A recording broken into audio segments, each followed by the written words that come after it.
stellar aberration was one of the effects that contradicted the ether drag hypothesis, which was used to explain a null result of the Michelson Morley experiment. So essentially the ether drag hypothesis assumed that the ether frame was attached to all bodies of finite mass and was dragged along with these bodies. So essentially the ether was local to each body. And the stellar aberration effect was observed by Bradley in 1727, who tried to measure the distances of some stars by looking for an apparent change in their positions as they moved around the sun. So he was trying to use the diameter of the Earth's orbit as a baseline to determine the stellar distances in a similar way to the triangulation method used by a surveyor to measure distances. But while he was doing this, he observed an effect that was not due to parallax.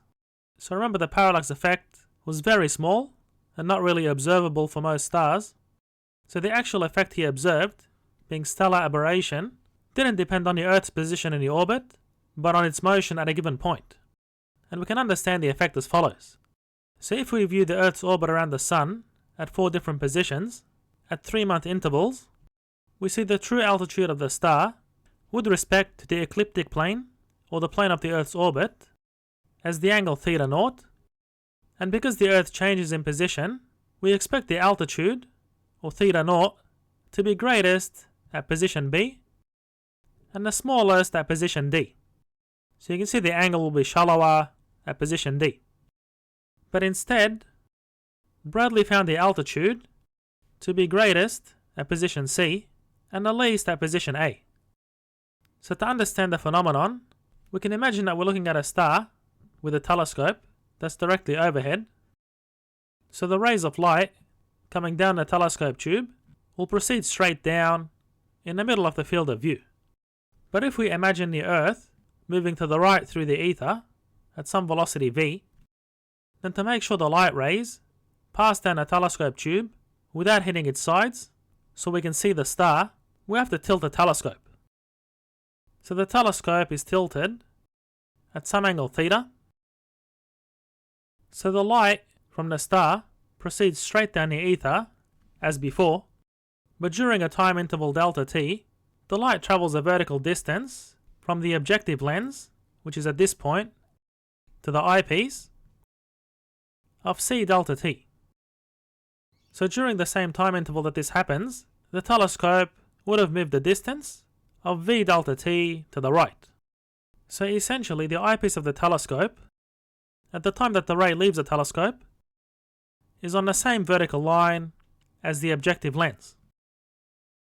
So essentially this is the objective lens of the telescope, and when the telescope moves a distance of v delta t, the eyepiece is aligned with the previous position of the objective lens.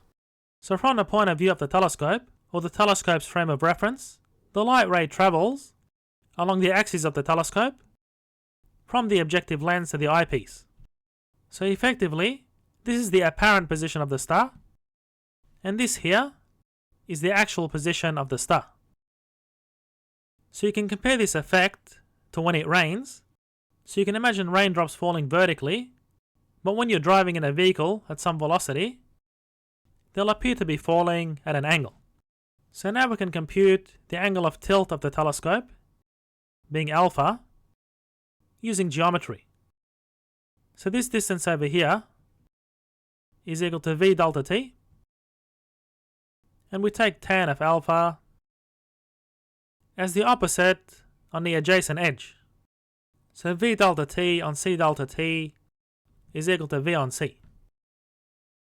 So knowing the speed of the orbit of the Earth is around 30 kilometers per second, and the speed of light is around 300,000 kilometers per second, and taking the tan at both sides gives an angle in radians.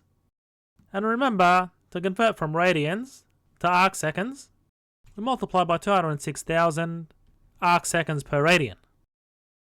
So therefore that would give a small angle of around 20.5 arc seconds. So that's how much we need to tilt the telescope to see that star, while the Earth is orbiting the Sun. So given the motion of the Earth is almost circular, then the direction of aberration changes every 6 months. So for example, if we consider the star to be overhead in this orbit, so given the star is at a very far distance compared to the diameter of the orbit, we can consider the initial position of the telescope as vertical at every point.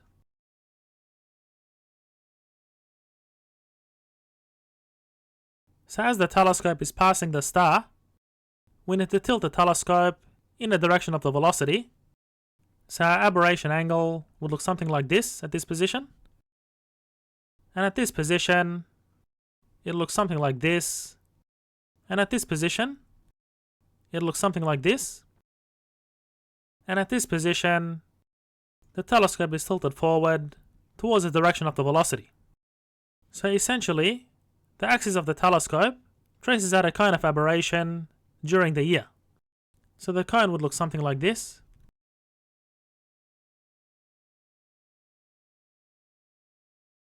And have an angle of 2 alpha of 41 arc seconds. So note that Bradley actually used the aberration angle that he measured to estimate the speed of light, and it's very close to the speed of light obtained from Maxwell's equations of electromagnetism. And now we'll look at the general case where the star is not directly overhead. So at position A, for example, the telescope is oriented at an angle theta naught, so this is when the Earth is not moving. And for an Earth that's moving at a velocity, we need to tilt the telescope forward to view the star. So that's tilted forward to an angle theta. So essentially, this is the actual position of the star. And this is the initial position of the telescope, which we've oriented at the angle theta.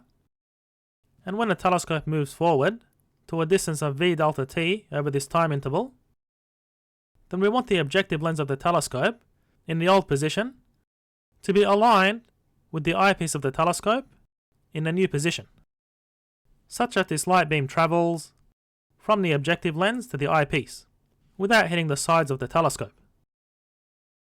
So therefore, at the same time that the telescope travels this distance, the light ray travels a distance of c delta t. So here we have the apparent position of the star as follows, and here we have the actual position of the star. So if we do a bit of geometry, we can break this triangle into 2 right angle triangles, and here we have the aberration, which is the angle alpha, being the difference between the angle of the telescope that's not moving to the angle of the telescope that's moving at this velocity. So that's this angle. And if we take tan of alpha, we have this distance being v delta t, and this angle being equal to theta. So therefore the length of the opposite edge is v delta t sine theta, and that's divided by the length of the adjacent edge. So that will be c delta t cosine alpha. And from this, we can relate the aberration angle to the initial angle of the telescope. So what we have is tan alpha is equal to v on c cosine alpha.